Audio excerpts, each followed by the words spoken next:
ஐயா என்கிட்ட கொடுத்துட்டு சிறிது ஓய்வு எடுக்கிறார். ரொம்ப மோட்டிவேட்டாக பேசக்கூடியவர். எங்கள் பள்ளிக்கு நாராயணி பள்ளியில் தான் நான் வேலை செய்கிறேன், ஆசிரியராக இருந்தேன் கடந்த 9 ஆண்டுகளாக. அதுக்கு முன்னே பல பள்ளிகள். எங்கள் பள்ளிக்கூடத்துக்கு ஆண்டுதோறும் வருவார். வந்து பசங்கிட்ட ஒரு விவேகானந்தரை போல தான் உற்சாகமாக பேசார். பசங்களாம் ரொம்ப ஆர்வமாக இருப்பாங்க. கேள்வி நடுவில் இருந்து உற்சாகமாக கேள்வி கேட்பாரு. பசங்க எழுந்து சொல்லுவோம். இந்த வருடம் நான் இல்லை, நான் இருக்கிற வரையும் ஐயாவை தான் சந்திச்சுக்கிட்டு இருந்தேன். அப்புறம் எங்கள் கோவில் அவர் ஞானசேகரன் சொல்லிட்டு அவர் ஒரு சொற்பொழிவாளர், கோவிலில் தமிழ் புலவர். அவர் வருவார், அவர் பேசுவார், இல்லை ஐயா வருவார். அவர் பேச்செல்லாம் பார்த்து தான் உற்சாகம் எடுத்தேன். ஆனால் அவர் மாதிரி என்னால் பேச முடியாது. அது முடியாது. ட்ரை பண்ணால் கூட அது கோர்மையாக வர. இந்த முறை முனைவர் பேராசிரியர்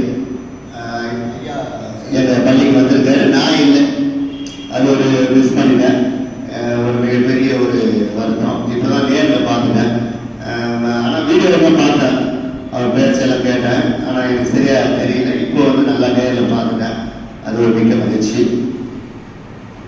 முத்தி நெறி அறியாத மூர்களோடு முயல்வேனை, முத்தி நெறி அறியாத மூர்களோடு முயல்வேனை, பக்தி நெறி அறிவித்து பழவினைகள் பாருமன்னம், பக்தி நெறி அறிவித்து பழவினைகள் பாருமன்னம், சித்தமனம் அறிவித்து சிவமாக்கி இணையாண்ட, அத்தன் எனக்கு அருளியவாறு ஆற்றுவார் சோவே, அத்தன் எனக்கு அருளியவாறு ஆற்றுவார் அச்சோவே.